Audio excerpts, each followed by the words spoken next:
हम लोग जलवायु विज्ञान के विभिन्न प्रतियोगी परीक्षाओं में आए हुए महत्वपूर्ण प्रश्नों का अध्ययन कर रहे हैं।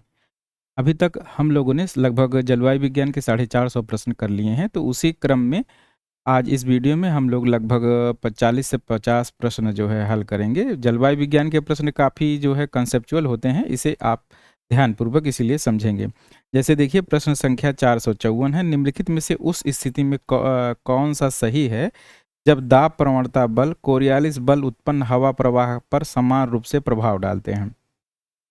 ये जो है जियोस्ट्रॉपिक विंड होती है, और जो बल होता है उसे भू विक्षेपी बल या जियोस्ट्रॉपिक फोर्स कहते हैं। तो अब ये क्या कंसेप्ट है, इससे जो है अब आप समझते हैं इस तरह से। जो है देखिए, मान लीजिए जैसे ये धरातल है और ये यहाँ पे हाई प्रेशर है और यहाँ पर जो लो प्रेशर है। ये हाई प्रेशर से लो प्रेशर की तरफ हवा जो है सैद्धांतिक रूप से चलनी चाहिए, लेकिन होता क्या है कि कोरियालिस बल लगता है, घर्षण बल लगता है, बहुत सारे बल लगते हैं। तो अभी हम लोग जो है जियोस्ट्रॉपिक विंड के बारे में पढ़ रहे हैं। मान लीजिए ये जो है हम लोग धरातल से 500-600 मीटर या 1 किलोमीटर के आसपास की घटना देखते हैं, क्योंकि जैसे जैसे ऊपर जाते हैं तो जो घर्षण बल होता है वो कम होने लगता है। तो जो जियोस्ट्रॉपिक विंड है वो 600-700 मीटर के ऊपर ही सही से जो है बिना घर्षण, या घर्षण तो रहता ही है लेकिन कम हो जाता है। तो उनका निर्माण देखिए कैसे होता है। जैसे मान लीजिए ये जो पवन है हाई प्रेशर से लो प्रेशर की तरफ जा रही है। ये किस लिए जा रही? क्योंकि प्रेशर ग्रेडियंट के कारण, मतलब यहाँ न्यून दाब है और यहाँ उच्च दाब है, तो उच्च दाब से न्यून दाब की तरफ हवाएं चलती हैं। और मान लीजिए ये कुछ जो है हम मिली बार जो है रेखाएं खींच देते हैं, समदाब रेखाएं। अब चूंकि यहाँ पे लो प्रेशर है तो लो प्रेशर की तरफ जो है इनका मान कम होता जाएगा।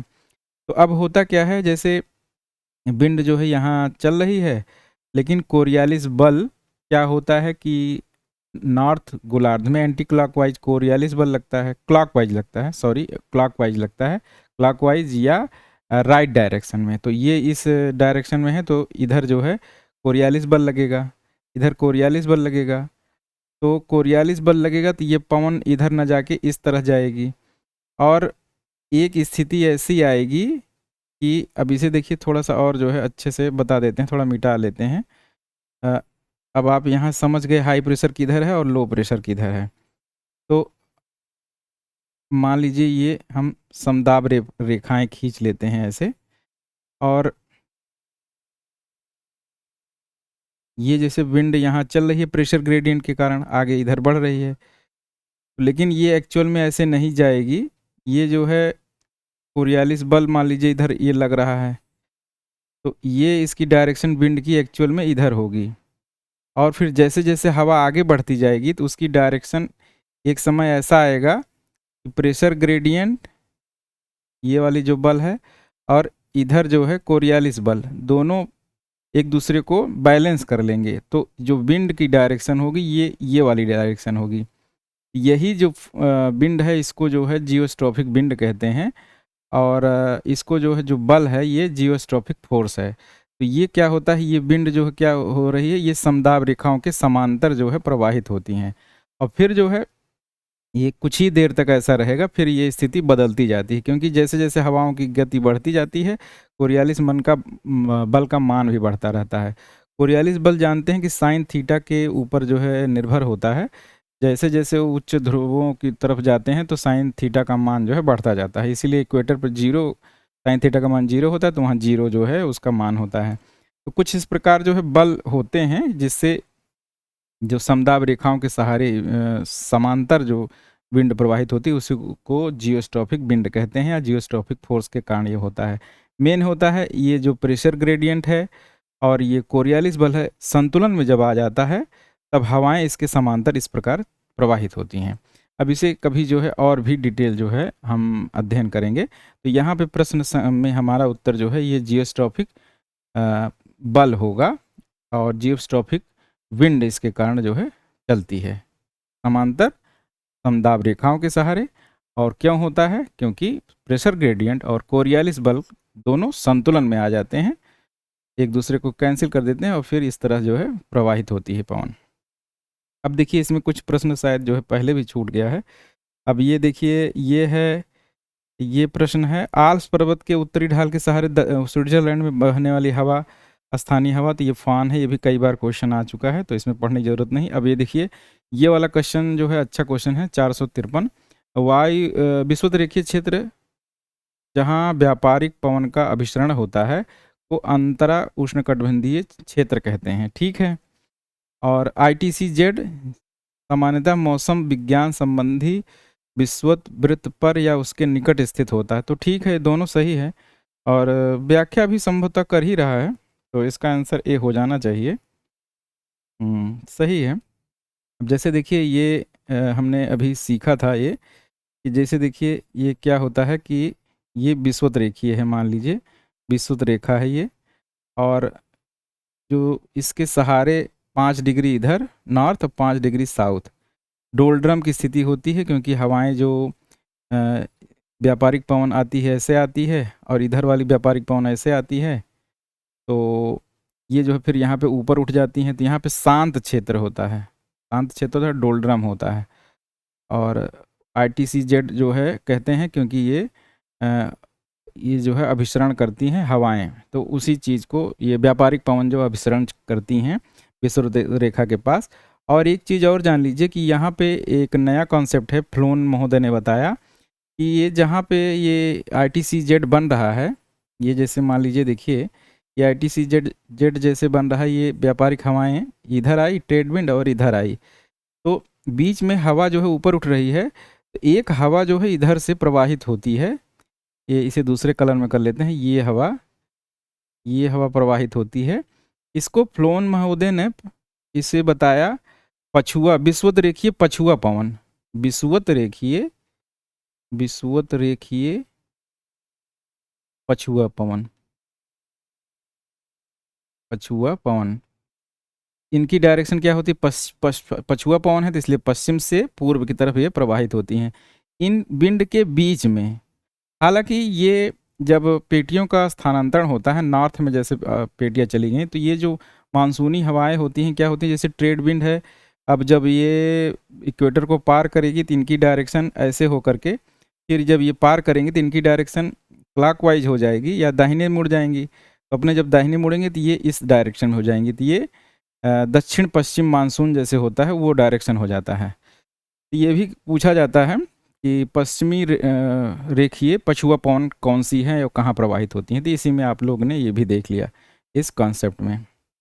अब ये प्रश्न जो है हो चुका है। अब निम्नलिखित में से कौन सी पवन हेडली सेल के क्षेत्र में आती है, तो हेडली सेल कौन सा होता है, देखिए ये जो है जैसे देखिए ये पृथ्वी हमारी ये 0 डिग्री लाइन है, ये 30 नॉर्थ है, ऐसे ये 30 साउथ हो जाएगा। यहाँ से हवाएं उठती हैं, फिर जो है दो तरफ निकलती हैं, फिर यहाँ 30 पे गिरती हैं, यहाँ 30 साउथ पे गिरती हैं, तो ये जो सेल बनती है उसी को हेडली सेल कहते हैं। फिर इधर फेरल और पोलर सेल जो होती है, तो हेडली सेल के बारे में पूछ रहे हैं, तो हेडली सेल में जो ये व्यापारिक पवन है, ये व्यापारिक पवन है और हेडली सेल से जो है संबंधित होगी, इसी के बारे में संभवतः क्वेश्चन पूछा जा रहा है।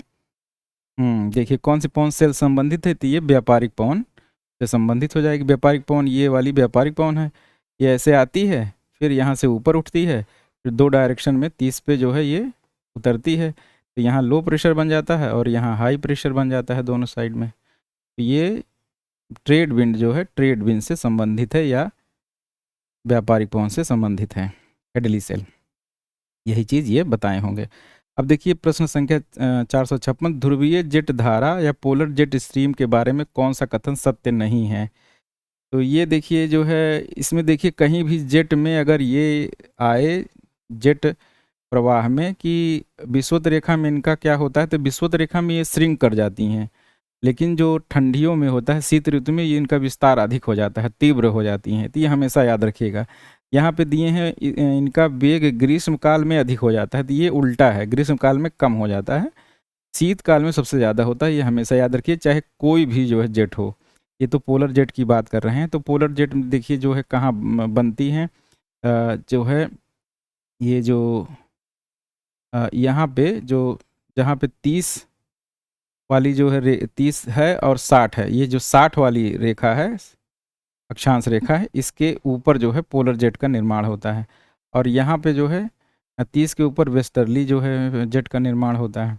इसे जेट में फिर और डिटेल से हम लोग पढ़ेंगे। अब देखिए, ध्रुवीय जेट को समताप मंडलीय ऊपर ध्रुवीय स्ट्रीम भी कहते हैं। इसका निर्माण सागर तल से 30 किलोमीटर की ऊंचाई पर क्षोभ मंडल के ऊपर एक समताप मंडल शीत ध्रुव के चाप प्रवणता के कारण शीतकाल में होता है। इस समय प्रबल पछुआ जेट स्ट्रीम का संचार होता है, ग्रीष्मकाल में इनका वेग कम हो। अब ये देखिए देखिए दूसरी बात बता रहे हैं, लेकिन मैंने जो बताया वो ही सही है, पोलर जेट वाली बात।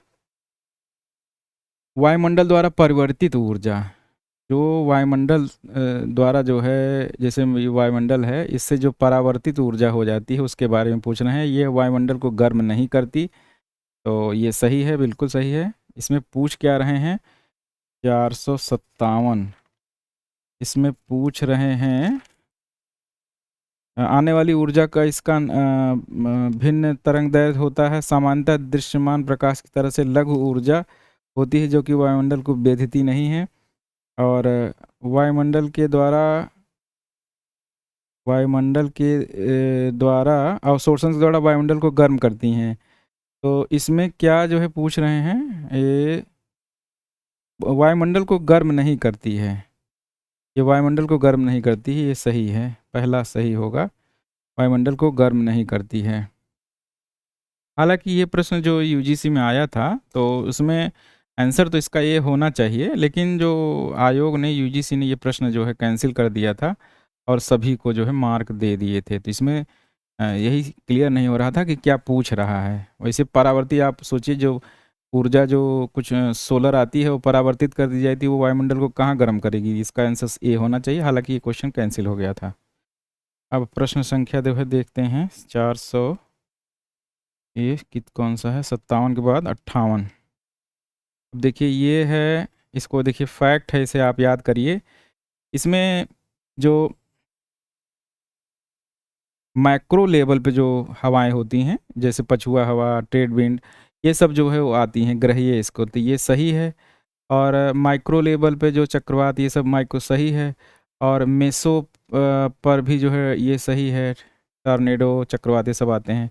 ये सिनेप्टिकल स्केल पर घाटी पर्वतीय जो है हवाएं नहीं होती हैं, इसमें विक्षोभ और ये सब चक्रवात ये सब आते हैं। ये जो है डी वाला, ये सुमेलित नहीं है, इसका आंसर डी हो जाएगा, ये सही है। इसको आप फैक्ट्स है, इसको आप याद कर लीजिए।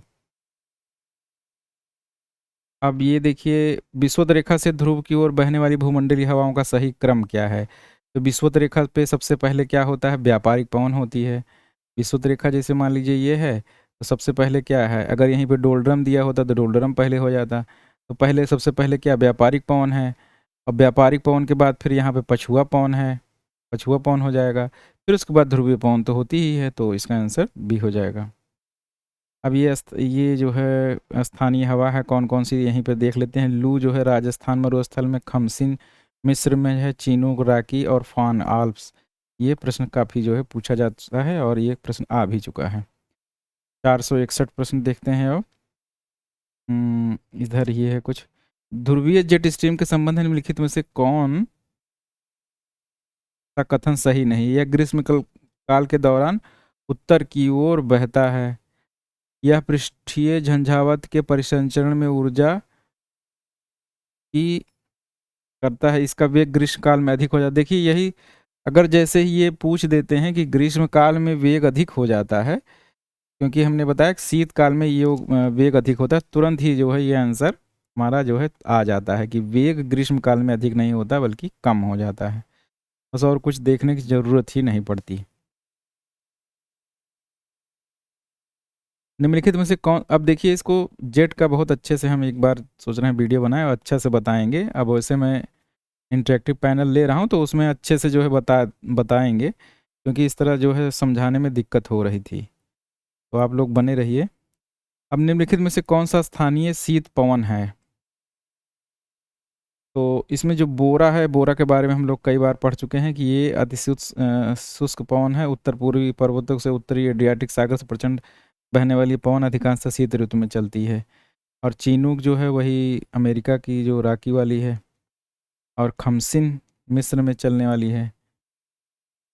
विषुवतीय पछुआ हवाओं के बनने में निम्नलिखित में से क्या आवश्यक है। देखिए मैंने वही बताया था अभी, जो व्याख्या किया था विषुवतीय पछुआ हवाओं के बारे में, उसी के बारे में प्रश्न ये पूछ रहे हैं। जैसे ये ट्रेड विंड है और ये इधर ट्रेड विंड है, यहाँ जीरो लाइन है। जब जो है पेटियों का स्थानांतरण होता है तो ये जो यहाँ बीच में एक विषुवत रेखीय पछुआ पवन चलती है, उसी के बारे में पूछ रहे हैं जो मैंने बताया। पछुआ पवन यही फ्लोन महोदय ने बताया था और नवीन शोध में आया है। हालांकि ये जो पवन है ये यही होगी जो इसमें जीरो को क्रॉस करके जो है अपनी दिशा बदल देती है कोरियालिस बल के कारण। हालांकि फ्लोन महोदय ने बताया कि जो ये पछुआ पवन है लगभग 200 देशांतरों के बीच में चलती है। जैसे उन्होंने बताया कि ये अफ्रीका से लेकर के लगभग प्रशांत महासागर के जो क्षेत्र हैं पूर्वी एशिया के, उन क्षेत्रों में ये 200 देशांतर तक इनका प्रवाह होता है। तो इसी के संबंध में यूजीसी ने उठा के क्वेश्चन पूछ लिया है। तो विषुवत रेखीय हवाओं के बनने के लिए निम्नलिखित में से क्या आवश्यक है। इसमें सबसे महत्वपूर्ण है कि ध्रुवों की ओर ट्रेड विंड बेल्ट का विस्थापन होना, ये जो है सही होगा। ध्रुवों की ओर, ये ध्रुव है यहाँ पे, यहाँ ध्रुव है, यहाँ ध्रुव है, तो ये ट्रेड विंड का ध्रुवों की ओर स्थानांतरण होगा, तभी ये पछुआ जो विषुवत रेखीय पछुआ पवन है वो उनका विकास अच्छे से हो सकेगा।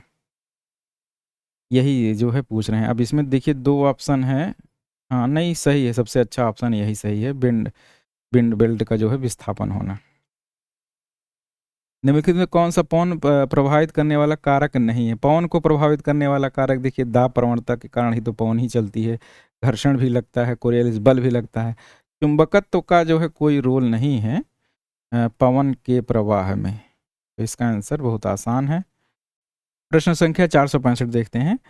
ये दिया है सूची 1 और सूची 2 को सम्मिलित करना है। पश्चिमी पवन, डोल्ड्रम, हार्श लैटिट्यूड और मानसून। तो देखिए मानसून जो है ये मौसमी हवा हो जाएगा, और ये हार्श लैटिट्यूड जो है क्या होता है कि व्यापारिक हवा और पश्चिमी हवा के बीच का क्षेत्र होता है, जो शांत क्षेत्र होता है। और डोल्ड्रम जो है विषुवत रेखीय पट्टी हो जाएगी। पश्चिमी पवन जो है ये तूफानी चालिसा या जो तेज़ी से जो है हवाएं जो चलती हैं, तो पश्चिमी पवनें ही होती हैं, वो पछुआ पवनें होती हैं। इस प्रकार ये जो है मिला लीजिएगा। पश्चिमी पवन जो है तूफानी चालिसा, डोल्ड्रम विषुवत रेखीय, हार्श लैटिट्यूड हो गया, और मौसमी हवा और मानसून हो गए। कौन से 2 वैश्विक पवन उपोष्ण हाई से उत्पन्न होते हैं। तो उपोष्ण हाई देखिए वही जो पूछा है कि 30 का ये जो है मान लीजिए अक्षांश है, यहाँ से व्यापारिक पवन इस तरह चलती है और पछुआ पवन ये इस प्रकार चलती है। तो पछुआ पवन और व्यापारिक पवन, इसका आंसर हो जाएगा व्यापारिक पवन और पछुआ पवन।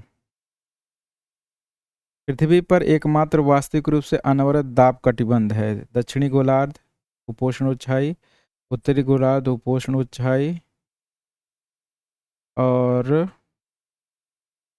विषुवत रेखीय निम्न। दक्षिणी गोलार्ध उप ध्रुवीय जो निम्न क्षेत्र है ये ज़्यादा जो है स्थायी होता है, तो इसका आंसर यही होगा।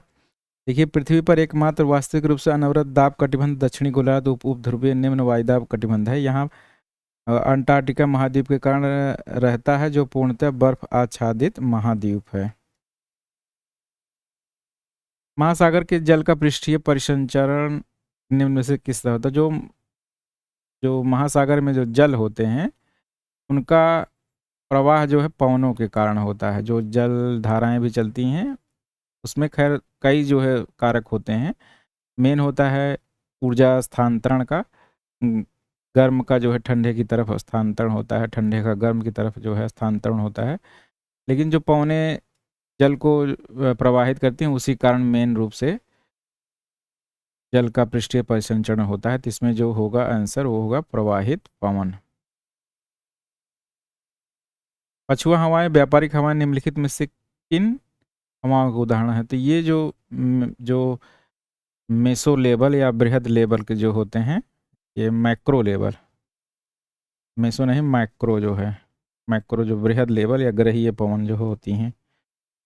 ये पहले भी क्वेश्चन आ चुका है। अब देखिए कौन सा कारक प्रचलित पवन पेटियों के लिए उत्तरदायी है। जो पवन पेटियां जो बनती हैं उनमें सबसे ज़्यादा मेन रूप से कौन सा जो है उत्तरदायी है?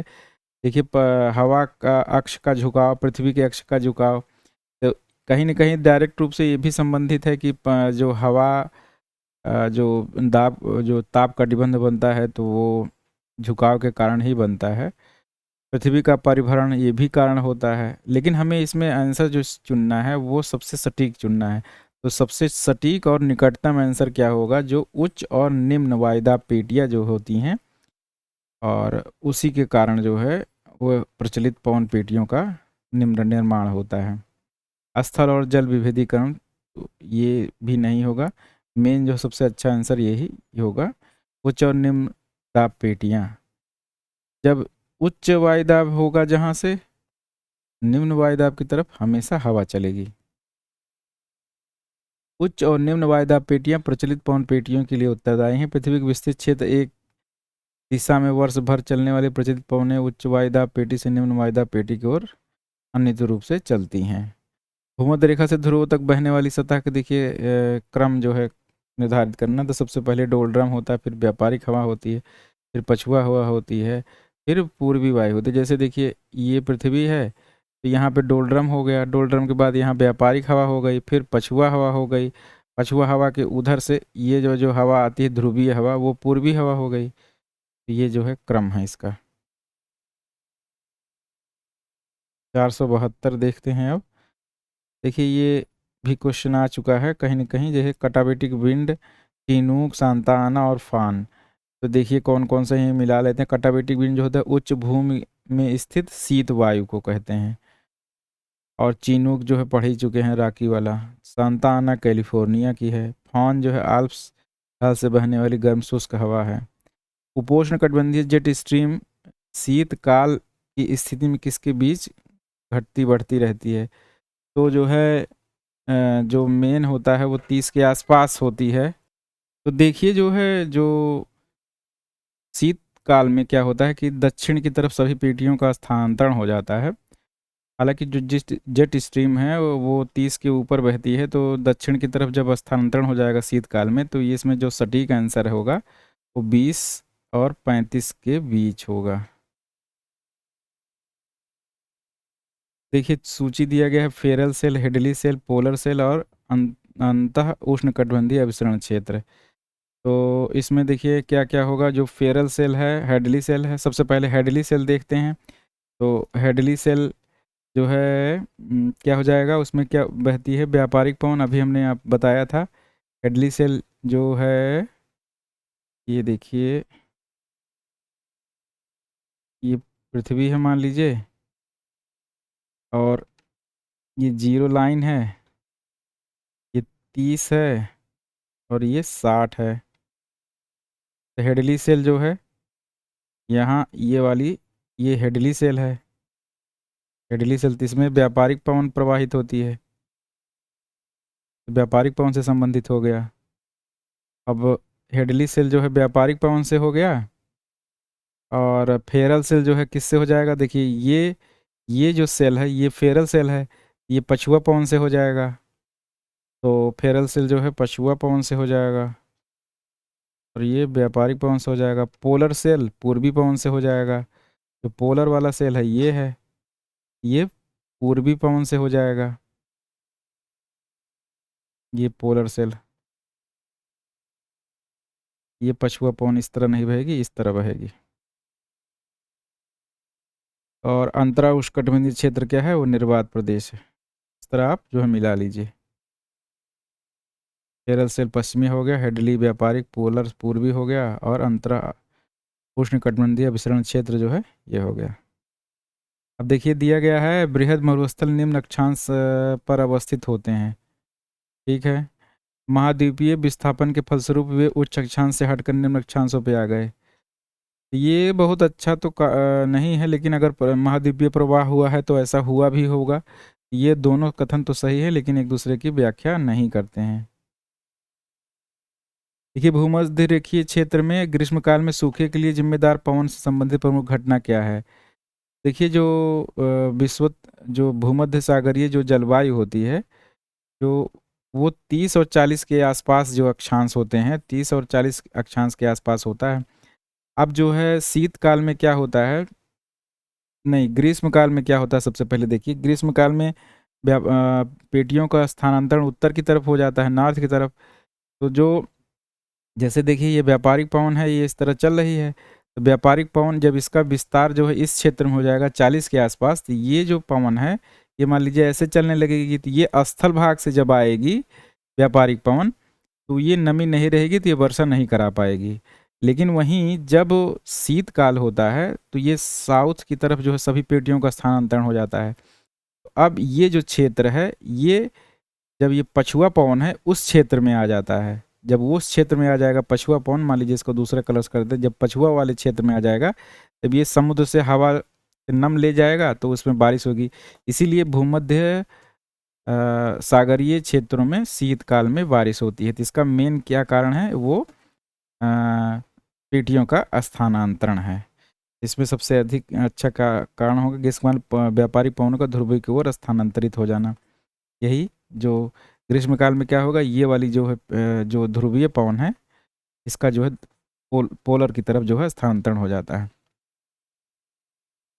अब 477 क्वेश्चन, निम्नलिखित कथनों पर ध्यान रखकर विचार कीजिए तथा कारण को ध्यान में रखते हुए कूटों से सही उत्तर का चयन कीजिए। 477 जो है क्या है, उष्ण मरुस्थलों का विस्तार महाद्वीप के पश्चिमी छोर पर है, सही है। वायु भार पेटियां मौसम के अनुसार उत्तर पश्चिम खिसकती हैं, ये भी सही है, लेकिन इसका व्याख्या जो है पश्चिम में क्यों बनता है वो सटीक नहीं है। इसका आंसर जो है बी हो जाएगा। देखिए यहीं पे ये भी जान लीजिए कि जो महाद्वीप के पश्चिम साइड में ही क्यों जो है मरुस्थल बनते हैं। तो आप देखेंगे जो पश्चिम साइड में जो 30 अक्षांश है वहाँ पे क्या होता है कि यहाँ हवाएं उतरती हैं हेडली सेल वाली, यहाँ पे हाई प्रेशर बेल्ट का निर्माण होता है, और हाई प्रेशर बेल्ट के कारण यहाँ प्रति चक्रवातीय दशाएं जो है उत्पन्न होती हैं। प्रति चक्रवातीय मतलब हवा जो है नीचे उतरती है, तो हवा जब ऊपर उठेगी तभी बारिश होगी। जब हवा नीचे उठेगी, नीचे आएगी, तो वायुमंडलीय स्थिरता स्टेबिलिटी हो जाती है, तो वहाँ बारिश नहीं हो सकती है। तो जो मरुस्थल हैं वो ज़्यादातर इसी क्षेत्रों में हैं, जो उच्च वायुदाब क्षेत्र हैं वो प्रतिचक्रवातीय दशा होती है। दूसरा कारण है कि पश्चिमी क्षेत्र में जो है ठंडी जलधाराएं बहती हैं, एक कारण ये हो गया और एक ये हो गया।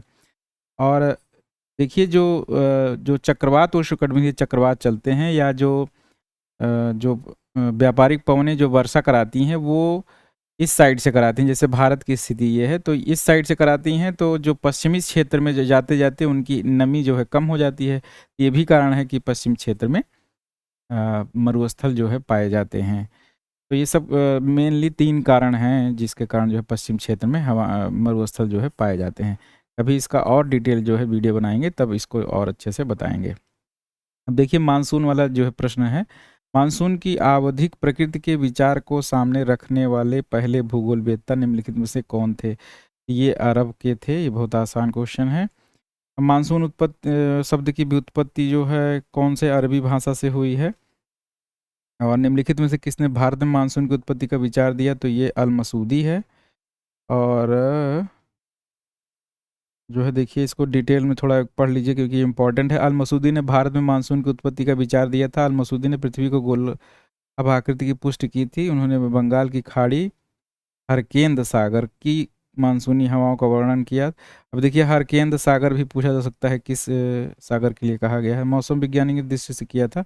उनका योगदान प्रादेशिक भूगोल में भी है। उन्होंने विश्व को 14 जलवायु प्रदेशों में विभक्त किया था। किताब मुराज अल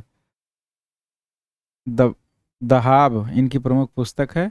अलबरूनी ने प्रमुख ग्रंथ इस प्रकार है। अलबरूनी का जो है किताबुल हंद, किताब अल हिंद, किताब कानून अल मसूदी, किताब अल सैतना।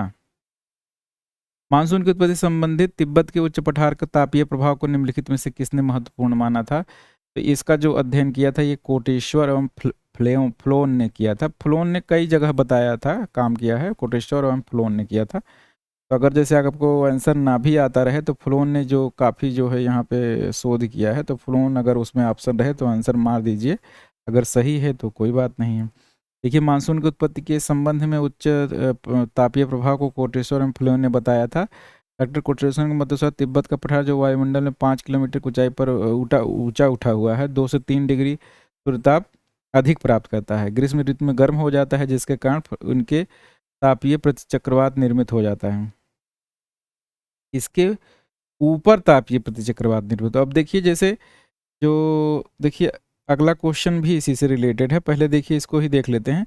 ये तिब्बत पठार का ऊपरी क्षोभ मंडल के मध्य भाग 500 मिलीबार स्तर पर तापीय प्रतिचक्रवात दशाएं ग्रीष्मकालीन मानसून के समय उत्पन्न होती हैं। तिब्बत पठार उच्च तापीय ऊर्जा के स्रोत के रूप में कार्य करता है। तो ये दोनों कथन और कारण सही है और व्याख्या भी करता है। कैसे? इसे जो है देखिए, इसे हम जो है अलग स्लाइड में आपको समझाते हैं कि क्या होता है। जैसे मान लीजिए तिब्बत का पठार है, ये मान लीजिए ये तिब्बत का पठार है, यहाँ पे भारत है, ये तिब्बत का पठार है। तो जैसे अधिक गर्म होने के कारण मान लीजिए अब ये तिब्बत का पठार है, ये जो है अधिक गर्म हो गया, तो जो है ऊपर हवाएं उठी तो यहाँ नीचे तो लो प्रेशर बनाती, ये जो है चक्रवातीय दशा है। लेकिन जब यहाँ पे हवाएं ज़्यादा जो है स्थित हो जाती हैं तो यहाँ हाई प्रेशर बन जाता है। ये ऊपरी वायुमंडल की बात हो रही है, ऊपरी वायुमंडल की बात ये हो रही है। ऊपरी वायुमंडल में क्या हो जाएगा? प्रतिचक्रवातीय दशा। जहाँ पे हाई प्रेशर होगा उसको क्या बोलेंगे? प्रतिचक्रवातीय दशा।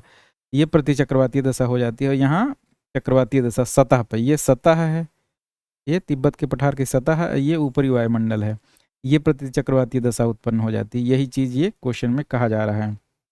देखिए, क्षोभ मंडल के 500 मिलीमीटर तापीय प्रतिचक्रवातीय दशा ग्रीष्मकालीन मानसून समय उत्पन्न होती है। ये ऊपरी वायुमंडल की बात कर रहे हैं। तिब्बत पठार उच्च तापीय ऊर्जा के स्रोत के रूप में कार्य करता है। अब यही है, यहाँ पे हाई टेम्परेचर के कारण लो प्रेशर बन गया और ऊपरी वायुमंडल में प्रतिचक्रवातीय दशा पूछा है, इसीलिए टेक्निकल क्वेश्चन है।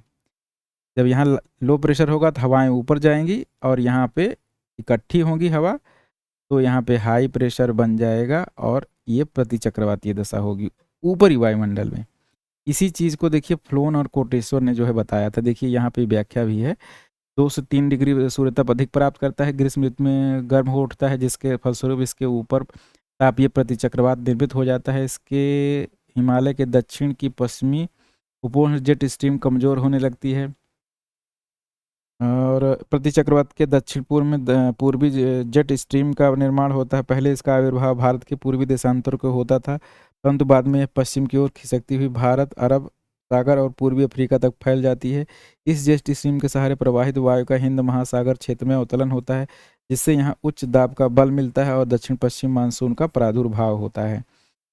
ये सब कॉन्सेप्ट है जो है। देखिए, एक जो जेट स्ट्रीम चलती है, एक जेट स्ट्रीम जो है चलती है, ये पश्चिमी जो उपोष्ण जेट स्ट्रीम होती है, और एक यहाँ जो तिब्बत का पठार गर्म होकर के ऊपरी वायुमंडल में जाती है हवा, और उसके बाद वो नीचे यहाँ मेडागास्कर के पास उतरती है। इसको पूर्वी जेट बोलते हैं,